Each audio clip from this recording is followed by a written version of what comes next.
Kan biasanya dibagi itu shift-shiftnya 3 shift kan. Jadi sebelum itu ngopi pagi dulu tuh. Entah apa tujuan tapi emang ngopi harus ada ngopi at tempat khususnya.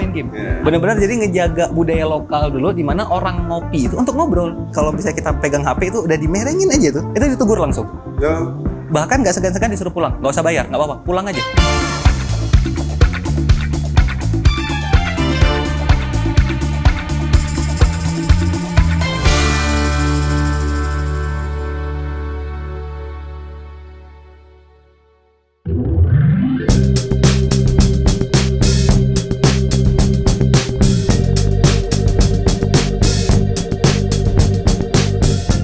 Halo Baraya Priangan Sadayana. Ayeuna teh erek aya talk show nya ngan urang teh can ngajieun ngaran programna.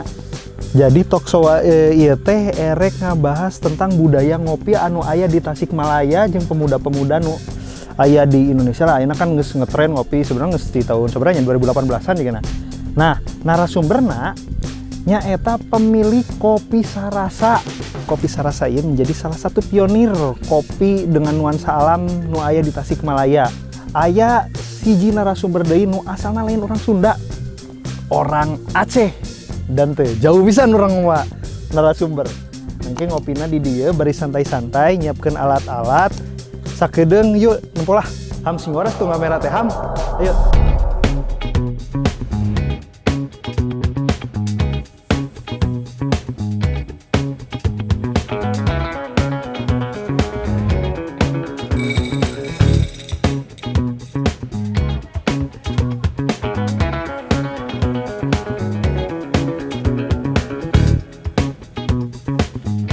Nah, ieu tempatna nyaman ya, cozy, wah nuansa alam.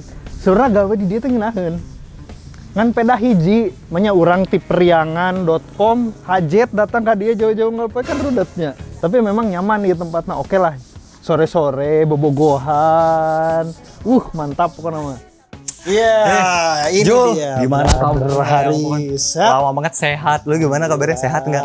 Sehat. Aduh. Gimana Aceh aman? Aman lah, pakai Tasik aman kan? Oke, aman. Nah, ini temen gue dari Aceh yang tadi gue bilang mau ngopi di Tasik. Jauh-jauh ke Saudara-saudara Aceh, yang- dari Aceh, cuman untuk ngopi di Tasik. Berarti kopi Tasik luar biasa kan? The best. Oke, nanti kita masuk ke dalam Boleh. ngopi sambil ngobrol-ngobrol. Kalian ada Cocok. owner dari Sarasa nih. Oh, ada ownernya? Heeh. Cocok banget, boleh pengen nanya-nanya. Nah, Haris. Hakim. Ini Haris dari Aceh. Temen saya Kang. Aceh. Jauh nih Aceh Kang. Nah, ini Hakim. Oh, Hakim itu Pemilik Sarasa. Asli orang sini. asli orang sini. Orang Tasik. Orang Tasik Kabupaten di sini. Kabupaten. Oh, ini masuknya kabupaten ya? Ini kabupaten. Sarasa ini jadi salah satu tempat kopi pionir yang ada di gunung. Wah, Pemandangan outdoor nyaman. bener sih. Pas pertama nyampe langsung kerasa ambience alamnya gitu, tenang. Kalau kayak di Tasik kayak lebih kota hiruk pikuk gitu. Kalau di Iya, sini bener sih, di adem, tenang gitu. Capek sama hiruk pikuk di sana, akhirnya kabur ke sini bentar. Tapi sebenarnya jaraknya juga nggak terlalu jauh untuk keadaan yang worth it gini ya. Iya, emang bener sih. Jalan sekarang udah jalan dari kota ke kabupaten juga udah enak lah sekarang jalan. Nah di sini juga kebetulan kita proses dari kebunnya sendiri juga. Jadi yang di Tasik Kabupaten sekarang kita lebih konsen ke gimana caranya kita mengembangkan tuh kopinya made in-nya di sini di Tasik. Oh, Kopi keren, keren ya. dari Tasik, kalau kata orang Sunda hashtagnya kopi di Tasik. Oke. Kebun Jadi menjadi sendiri, oleh-oleh. diolah sendiri, dijual langsung dengan cup sendiri. Oke tuh. Kan kebanyakan dari daerah Bapak kan? Iya bener dari Aceh. Tapi Orang-orang udah umum lah, udah umum. justru bagus. Jadi kayak dunia kopi kan jadi makin kaya kan. Kopi-kopi lokal justru mungkin, ya bukan mungkin sih, pasti dengan ada persaingan macam ini kan kualitas akan naik terus. Ya. Dan mungkin ya besok di masa depan kopi-kopi lokal bisa lah gitu bersaing. Nggak cuma Gayo aja yang terkenal kan. Ada Gayo. Tasik, kopi Tasik. Galunggung sekarang. Sekarang juga kan kopi-kopi yang lokal daerah-daerah Tasik udah mulai ini ya, udah mulai merambah lah. Wah, udah rame banget, Udah rame lah. banget. Apalagi di kota gitu kan. Dari Galunggung Tasik Utara ini kita udah mulai dengan para petani yang tadinya para petani sayur mayur. Kita ngobrol sedikit demi sedikit, akhirnya mereka mau tuh intens di kebun kopi. Jadi komoditas baru lah ya. Iya, komoditas baru. komoditas baru. Jadi teman-teman juga ketika minum kopi nggak sebatas oke ini kopinya pahit. Tapi kalian juga mesti paham petani gimana caranya mengolahnya. Banyaklah cerita-cerita di hulu. Jadi banyak edukasi sebenarnya. Banyak banget edukasi. Ya diminum selesai udah gitu. Udah. Makanya kan kalau berbicara ke ranah hulu, kalau kita nyebutnya hulu pada di anak-anak perkopian namanya hulu. Itu bakal banyak banget tuh story-nya. Banyak banget yang pada akhirnya teman-teman sekarang mungkin ya sebagian ngopi itu adalah sebuah gaya. Iya, benar. Stylish. Setuju. Gitu kan? Sepakat. Udah jadi gaya hidup nggak sih Gaya kopi itu? Gaya hidup. Kayak kalau dalam berapa seminggu nggak ngopi tuh kayak ada yang miss gitu, kayak ada yang hilang. Benar. Kayaknya yang saya lihat ya, sebuah gaya oke nongkrong, gaya foto-foto, belum terlalu menjadi kebiasaan bahwa kita tuh butuh ngopi. Tapi nggak tahu di daerah lain kayak Aceh misal yang udah tiap hari minum kopi. Oh iya gitu. tuh Aceh tuh. Nah, justru kalau di Aceh ya, ini kulturnya juga ada berubah sebenarnya. Tapi di masa lalu orang-orang ngopi itu benar-benar atas kebutuhan sosial gitu. Mau bersosialisasi sama orang, ketemu teman baru stranger yang kita nggak kenal itu dari ngopi. Jadi anggapannya kayak sharing table gitu. Aku misalnya orang tua biasanya itu datang pesan kopi, baca koran. Nanti datang mungkin Hakim atau Kang Jul gitu datang. Terus biasanya nyeletuk gitu. Wah, ada kasus bla bla bla gitu. Nah, nanti akan direspon. Terus akhirnya ngobrol, kenalan tuh. Iya. Nah, kalau woi. Iya, wah, mantap banget kasih ngecil. Ini kan ternyata ketika teman-teman itu dari beberapa orang pun ketika datang masuk tongkrongan itu di kedai kopi, ketika kita sharing semua rata. Semua Iya, benar. Mereka ngobrolinnya vibe-nya positif. Rata gitu. Jadi nggak akan mandang siapa-siapa. Ya udah kita ngobrol sambil ngopi aja. Itu yang kerennya sih, Pak. Sosial kulturnya di situ yang paling keren. Berarti at least masih ada nih emang kita ngopi ini bukan cuma untuk kebutuhan kafeinnya aja gitu. Emang ada kebutuhan lain. Itu keren sih sebenarnya kalau bisa terus dipertahanin deh. Jangan sampai hilang gitu di masa depan. Budaya ngopi, diskusi untuk progres apapun itu ya, kerja itu sebenarnya bagus sih. Jadi ingat salah satu negara itu kalau nggak salah Swedia, dia tuh punya budaya ngopi yang unik. Jadi di sana kerja tuh sekitar jam 9 jam 10. Nah, sebelum orang-orang berangkat kerja, berangkat sekolah, ada lifestyle ngopi dulu sambil diskusi pagi-pagi. Nah, itu tuh ngebangun brainstorming biar masyarakat di sana tuh selalu membicarakan sesuatu hal yang positif. Iya. Benar. Berarti secara nggak langsung negara tuh sebenarnya ngasih space untuk kita tuh bisa bersosialisasi kayak tadi gitu ya. Benar. Kalau sekarang kan kebalikannya di sela-sela waktu kerja, kuliah itu ngopi ini. Benar. Ya sisi lainnya kayak misalkan mau ngomongin bisnis, atau masalah kerjaan atau enggak sharing session masalah di kampus atau mereka pasti ujung-ujungnya ada yuk kita nongkrong di kedai kopi atau enggak di coffee shop gitu. Sedikit saya juga sharing ya, waktu pertama Sarasa bikin di 2019, saya kan bikin yang di gunung tuh yang satu. Hutan pinus itu kan. Itu jam 12 siang itu bisa turun kabut, Pak. Iya, karena ketinggiannya di 1043. Bener-bener itu di hutan gitu kan. Nah, ya, pada akhirnya alhamdulillahnya menjadikan sebuah ajang tujuan untuk wisata orang-orang. Benar. Gitu. Balik lagi ke masalah perihal kedai adalah peruntukan untuk yuk kita ngobrol sharing session. Ternyata di atas tuh orang lebih vibe-nya gue udah enak aja nggak mau kerja atau apa. Kalau di atas ya, akhirnya saya ngeluarin space lagi ya Sarasa ini yang di combine dengan garden, dengan taman, landscape-nya Gunung Galunggung gitu kan. Kenapa saya lebih suka bikin sebuah tempat seperti ini? Karena ya itu kalian datang pengen ngopi sebuah ketenangan. Benar.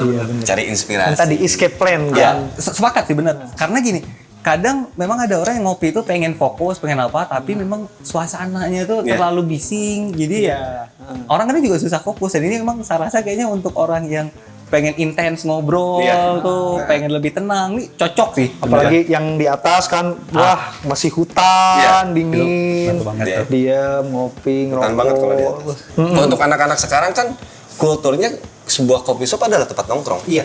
Beda lagi dengan di daerah Bapak ini. Benar nggak Pak? Benar. Kopi itu tiap langkah ada kan, kedai-kedai pagi itu mesti wajib gitu kan. Wajib, kalau nggak kena kopi itu kayak aduh ada yang kurang hari ini, nggak bisa fokus lah. Jadi penasaran nih budaya kopi di Aceh sama di sini nih setelah dirasain apa sih di Jawa sama budaya kopi di Aceh?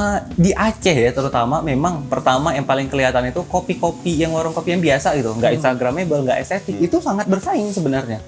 Jadi mereka nggak terpinggirkan gitu, karena tetap masih ada peminatnya. Walaupun juga sekarang udah semenjak mungkin 2015-an ya, mulai hidup coffee shop yang jelas lebih Instagramable lebih instagramable bahasa anak muda zaman sekarang gitu. Itu jadi masing-masing ada segmennya gitu. Nah, dan yang paling ini memang semuanya orang kayaknya bahkan kalau nggak ngopi itu nggak bisa. Bahkan dulu waktu SMA ya, aku tuh punya satu ritual unik tuh sama senior dulu. Sebelum UN itu wajib ngopi dulu. Kan biasa dibagi tuh shift-shiftnya 3 shift kan. Jadi sebelum itu ngopi pagi dulu tuh. Entah apa tuh tapi emang ngopi harus ada ngopi di tempat khususnya.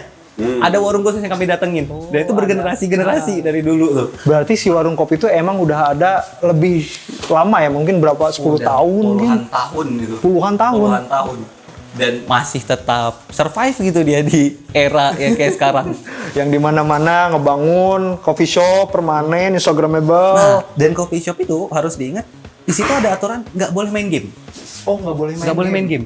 Benar-benar jadi ngejaga budaya lokal dulu di mana orang ngopi itu untuk ngobrol. Iya. Jadi kalau misalnya bahkan jujur nih kalau misalnya kita pegang HP itu udah dimerengin aja tuh, itu ditegur langsung. Bahkan nggak segan-segan disuruh pulang, nggak usah bayar, nggak apa-apa, pulang aja. Karena itu ada nilainya, ada value. Kalau kayak di sini kan value itu ketenangan itu tuh. Nah, di sana value itu sosialisasi. Berarti dijaga banget sama pemilik kopi shopnya ya. Bahkan dia rela rugi loh. Rela rugi untuk itu. Kesenangan sih Pak. Benar, kesenangan. Susah, Pak. Waktu dulu saya aja waktu di yang pertama tuh yang di gunung. Yang Sarasa 1. Itu nggak ada sinyal, Pak. Nggak ada sinyal. Bapak percuma bawa handphone mau update apapun nggak bisa, Pak. Makanya semuanya jadi off aja semua handphonenya. Cuman digunain buat foto-foto aja. Jadi ketika mereka turun ke bawah baru update. Waktu itu sih yang saya senang waktu di atas gitu kan. Jadi salah satu yang pengen Mas Hakim bawa itu sebenarnya balikin lagi ketenangan itu tadi, sosial tadi itu deh gitu, kebutuhan sosial.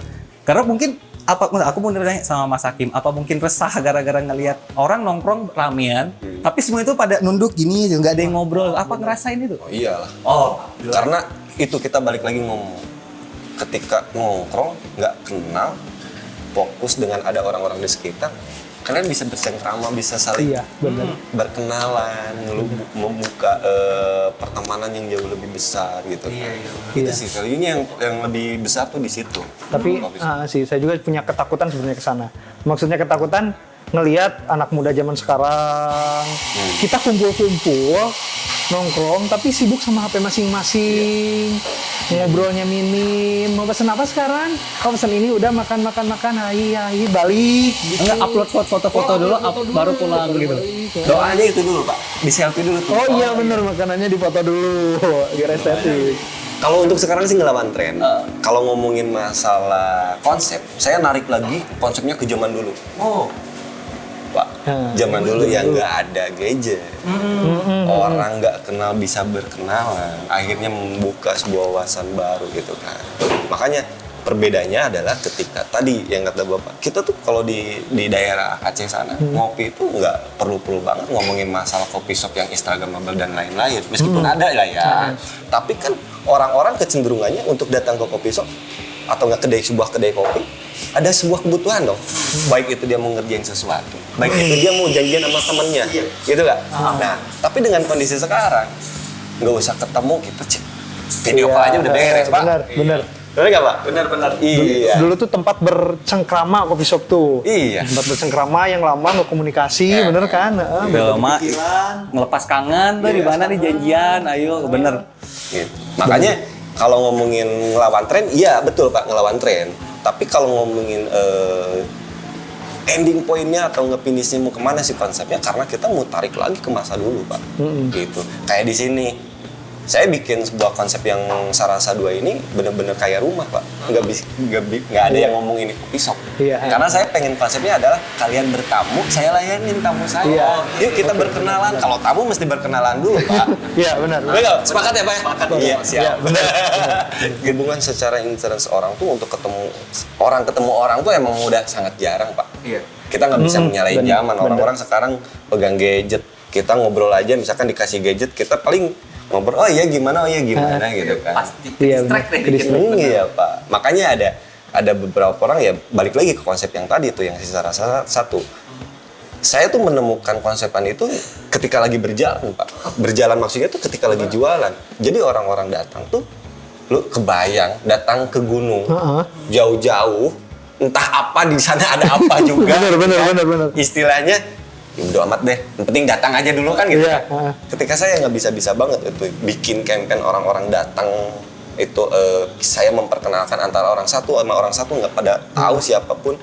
Saya bikin ambience di sana tuh, coba deh kenalan, gitu. Coba deh gabung. Karena di sini nggak bisa kalian main gadget gitu kan. Iya. Itu kita dapat poin plus waktu itu tuh di situ sebenarnya. Di situ. Bener. Jadi Bapak berpikir bahwa udah bawa laptop keren, udah bawa handphone, udah dicas penuh tuh, memori kosong, pas datang ke sana nggak ada listrik Pak, nggak ada jaringan pula. Iya, Gitu bener. kan. Makanya kalau ngobrolin obrolan yang jauh lebih instan, emang kita lebih enak tuh ketika depan perapian Pak. Makanya sisa rasa tuh ada di mana ada sebuah tempat yang disebutnya silaturahmi rasa. Itu camping di malam-malam, di malam minggu, itu di akhir bulan. Jadi kita camping. Orang umumnya kalau camping sebuah tempat atau nggak sebuah kedai ngadain sebuah event pasti ada live musik nih, ada apa gitu ya. Ada Pak.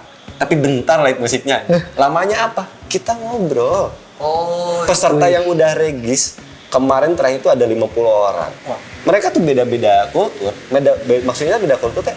Ada yang kerjanya di bidang digital, ada yang kerjanya di perkantoran, ada orang perbankan, ada orang kesehatan gitu kan. Ketika datang, hey, kalian datang ke tempat saya, tolong dong kenalan. Saya paksain buat mereka kenalan. Keren Akhirnya, juga sih. komplain Pak mereka di akhirnya apa Cing? Saya lupa Pak buat foto-foto keasikan ngobrol. Wah, Gitu Pak. Luar biasa. ini harus nyoba nih experience baru kan soalnya. Experience, apalagi orang-orang yang dari beda kelompok gitu, beda pekerjaan, beda umur, beda background, keren. Karena sekarang tuh kita kalau misalnya nggak ada singgungan identitas tuh nggak bisa kenal tuh. Iya, Pak. Kalau misalnya contoh misalnya aku mahasiswa nih, rasanya kenalnya juga sama mahasiswa gitu, sama yang dari background lain tuh susah tuh ketemu. Iya bener. Kalau bahasa anak-anak sekarang, circle gua nih. Gitu kayak ngomong itu. Circle-circlean. Sekarang circle-circlean orang Padahal tuh. kan bahasa dulu tuh maka tak kenal maka tak sayang. Iya. Malah sekarang kenalan aja udah susah nih. Iya bener. Saya aja duduk di sini ada orang yang pegang handphone lensanya ada 3. Malu saya kenalan Pak gitu kan. Tapi sekarang kan orang-orang udah menilainya kulturnya seperti itu gitu kan. Mayoritasnya orang-orang tuh petani Pak. Orang Kabupaten Tasik di sini mayoritasnya petani, tapi petani sayur mayur. Oh gitu. Makanya sesepuh kita, orang tua kita juga sebenarnya semuanya para petani gitu kan. Yang pada akhirnya ayo boleh nggak kita nanam kopi, yang pada akhirnya buat apa, mereka belum ada interestnya Pak, karena emang sejarahnya dulu di Tasik di daerah sini emang perkebunan kopi Pak, jalur perdagangan dulunya. Sebelum jadi bisa dikatakan masa kolonial. Karena banyak penemuan Pak, pohon-pohon kopi itu umurnya udah nyampe di 50 tahun, 70 tahun. Banyakannya varietas di sini tuh kebanyakan robusta Pak.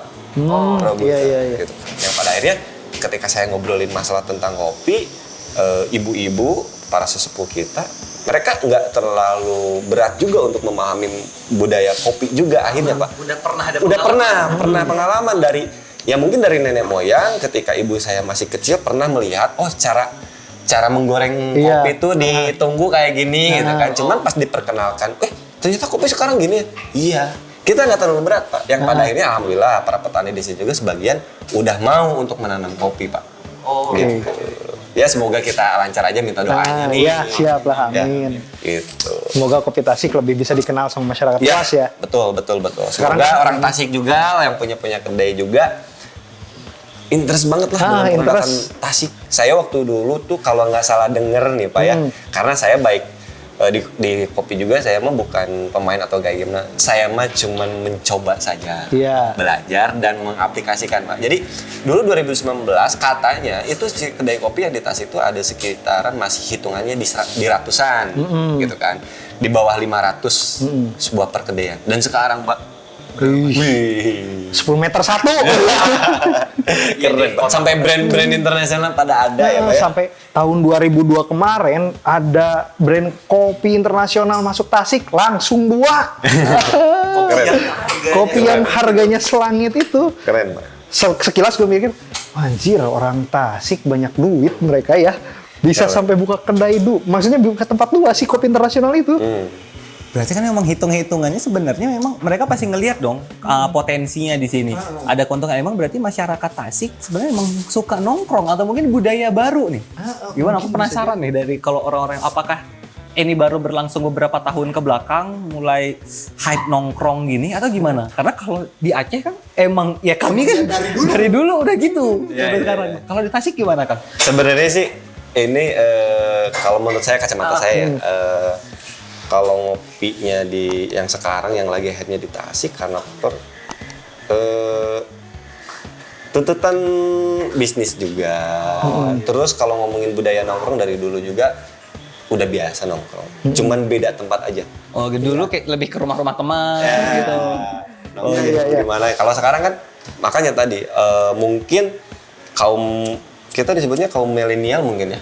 Kaum milenial. Kalau teman-teman kaum milenial ya mau ketemu sama orang atau nggak mau berjanjian sama orang, ya udah kita sambil ngopi. Yang pada akhirnya kita ngefasilitasin bikin sebuah kopi shop gitu kan. Dan saya lihat juga termasuk orang-orang yang ngopinya ke daerah kabupaten, mungkin itu di luaran platnya di plat Z juga, ada yang di plat D, di plat B, di plat E gitu kan. Jadi emang sebuah, saya kadang-kadang suka kepo juga. Ini orang Tasik atau orang lain dari luar sengaja datang ke Tasik nih gitu kan. Dan ternyata emang orang Tasik kebanyakannya idenya di luar, Pak. Jadi ketika balik ke Tasik. Ketika balik ke Tasik.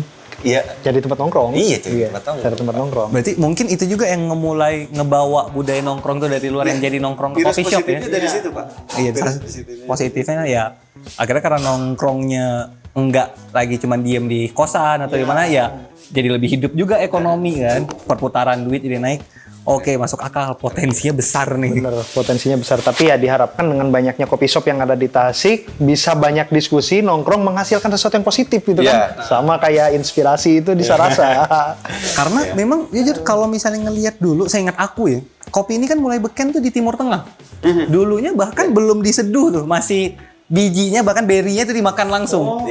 Karena ngebus konsentrasi, jadinya orang-orang tuh jadi lebih semangat untuk ngobrol. Atau minimal biasanya seringnya waktu itu ibadah malam. Karena kan butuh tuh dukungan kafein biar tetap fokus ibadah malam. Nah, bergeser saya ingat aku ke Eropa, itu di era Renaissance, itu mulai kopi ini jadi pengganti teh waktu itu. Karena teh itu kan walaupun juga ada kafeinnya bikin fokus, tapi juga masih terlalu santai. Nah, kopi jadi suatu perantara orang-orang tuh untuk ngobrol. Gara-gara kafein jadi fokus, ngobrolin banyak hal, itu jadi muncul tuh gagasan-gagasan baru. Dan kopi jadi punya pengaruh penting dalam kebangkitan Eropa, bahkan dunia nih, abad pertengahan. Gue pernah baca tuh, memang salah satu peradaban Eropa itu dimulai dari secangkir kopi yang membuat orang-orang para pemikir di sana berkumpul dan berdiskusi untuk kemajuan negara mereka. Emang kayak gitu sih. Emang itu sih kayaknya mungkin sekarang tapi mungkin agak berubah ya, jadi lebih ke industri bisnis kayak tadi misalnya gitu. Yang penting kan progresif dan positif. Progresif, yang penting ada deh, ada outputnya, ada ya produktif deh kita ngopi. Walaupun emang disayangkan fenomena-fenomena kayak yang nongkrong cuman untuk nyoba tempat baru, ngupload foto baru, itu juga sering, ya nggak salah, tapi kan ada hal yang lebih besar daripada sekedar cuman ngupload foto di tempat bagus, tempat baru. Ternyata sejarahnya orang kita tuh ngopi tuh bukan sama bijinya, Pak. Oh iya. Daunnya, Pak. Oh iya. Daunnya. Daun kopinya, Pak. Wah, ini baru tahu nih. Direbus. Iya, direbus. Sekarang juga masih ada sih kalau nggak salah di Padang deh, kalau nggak salah. Ada. Tapi rawat aja kalau Iya. Benar, ada. Aku pernah nyoba beberapa, ada coffee shop yang punya orang Minang, itu di Padang. Memang mereka masih nyediain kopinya. Aku lupa tapi namanya. Jadi daunnya disangrai gitu, di roasting. Diseduh aja. Oh, diseduh aja kayak teh. Kayak teh. Karena emang sejarahnya dulu si bijinya itu ditarik ke Belanda, Pak. Sama orang-orang gitu. Kita sisanya para petani apa? Kita dapat daunnya. Daunnya. Karena dulu itu adalah ngopi itu kelasan orang-orang menir katanya. Iya, Gitu, Pak. oke. Kalau kita juga ada beberapa bagian gitu kan. Akhirnya para petaninya saking kepengen mereka ya daunnya gitu. Daun sama kulit kopi kalau nggak salah. Nah, kulit kopi juga ada. Di kita juga udah tuh sing proses tuh namanya kaskara, Pak. Oh, kaskara. Kaskara gitu, Pak. Kaskara. Olah juga, itu juga hasil diskusi dengan petani juga. Karena petani bilang ke saya, Kang, Tias, bisa nggak si kopi ini mulai dari biji sampai kulit ini diolah? Saya kan agak kurang juga kan pemahamannya. Setelah saya sharing juga sama teman-teman di hilir, oh bisa gini-gini ya. Pada akhirnya saya tarik, mereka olah, oh ternyata bisa. Dan alhamdulillahnya petani itu cuman satu kata, alhamdulillah, bersyukur. Bisa termanfaat. Akhirnya barang saya nggak ada yang mubazir. Gitu benar. kan. Mulai dari biji, mulai dari kulit, mulai dari daging, mulai dari si daun juga gitu kan. Kita mah ngorek-ngorek aja semuanya gitu, Pak. Bisa dimanfaatin. Harus bisa dimanfaatin.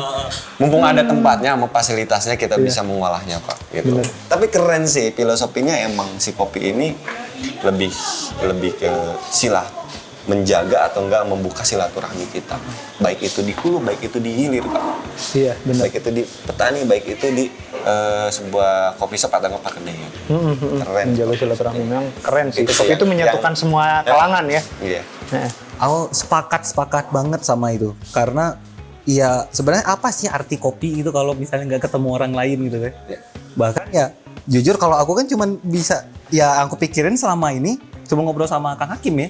Lalu kita sosialisasi ngobrol itu kenalan cuman sama penikmat kopi. Ya. Tapi aku tuh lupa untuk kenalan sama orang-orang nih yang ngasilin kopi nih. Ya. Siapa yang jadi pejuang utamanya sebenarnya siapa tuh? Nanti kita jadwalin berarti ngobrol-ngobrolnya di atas gunung, Pak. benar. Iya kan? Terus atas ya, oke Iya. lah. Sambil menggorengnya, sambil ngobrol sama langsung pelaku sama petaninya.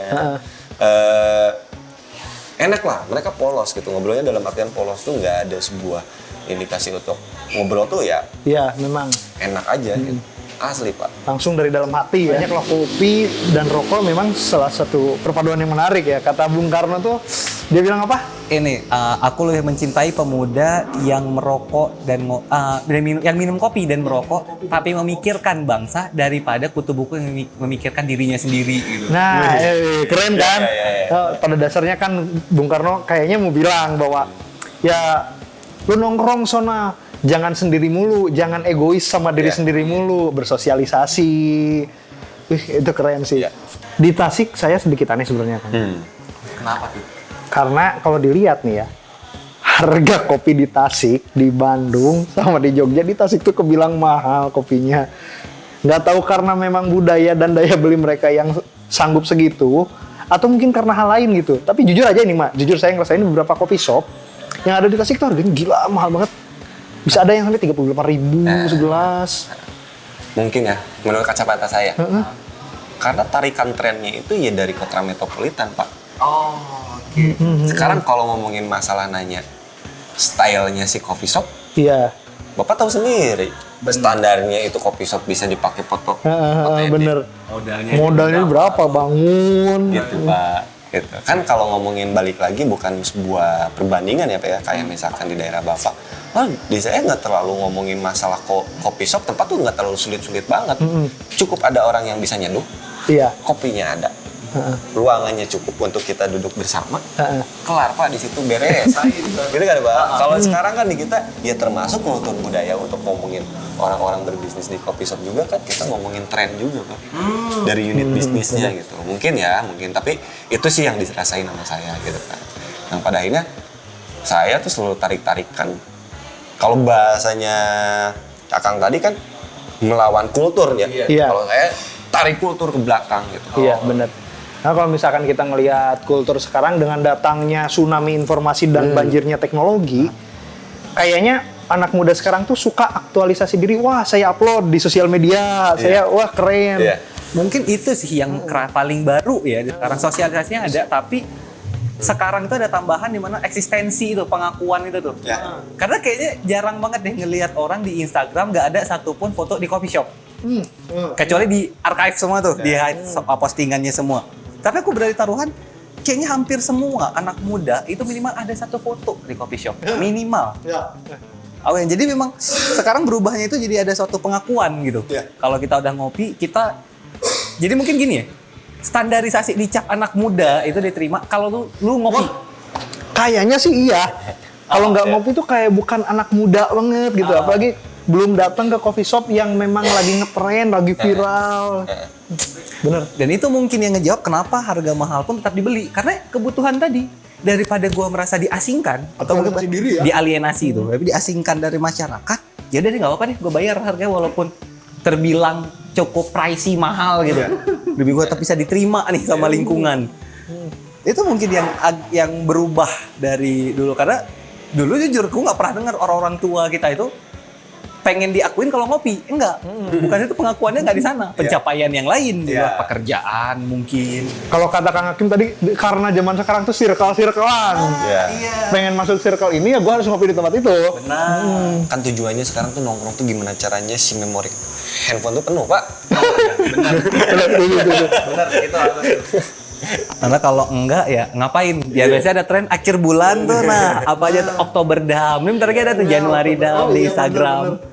Foto-foto selama Januari, nah itu dikumpulin, dibikin story. Bener sih, di sana salah satu yang mungkin yang berubah dari berapa puluh tahun lalu. Nggak salah, namanya zaman nggak mungkin sama terus kan. Duh, kita ngobrolin kopi asik banget ya. Sebenarnya di acara talk show ini tuh ada batas waktunya. Siap. Ada batas waktunya Bapak-bapak. Sebenarnya obrolan kita kan panjang banget. Lanjut. Jadi karena mungkin waktu yang memisahkan kita akan bertemu lagi lah ya nanti di episode selanjutnya. Siap. Nah ini kan kita ngebahas kopi nih. Tadinya kita mau ngebahas beberapa hal tentang 2022. Rupanya kopi ini jauh lebih menarik nih. Nah, rupanya ngebahas kopi ini ternyata jauh lebih menarik. Dari mulai sosialisasi, circle-circlean, tren anak muda yang sukanya foto-foto, dan juga hubungan sama petani yang kadang kita lupa.